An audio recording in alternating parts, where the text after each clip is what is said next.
Friends, இன்றைக்கி ஒரு மல்லி செடி நட போகிறோங்க. ஏற்கனவே இருந்த மண்ணை கீழே கொட்டியாச்சு.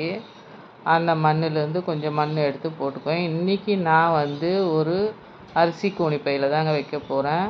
கொஞ்சம் பழைய மண்ணும். இது என்னன்னு பார்த்தீங்கன்னா வேப்பம்பூங்க.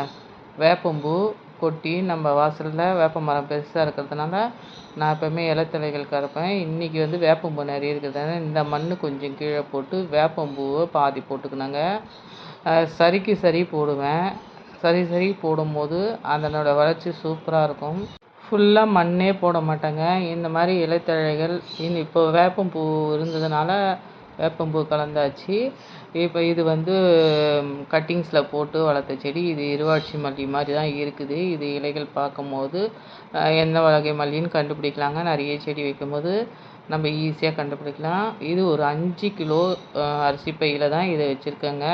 இதனுடைய வளர்ச்சி எப்படி இருக்குதுன்னு நெக்ஸ்ட் வீடியோவில் பார்க்கலாம்.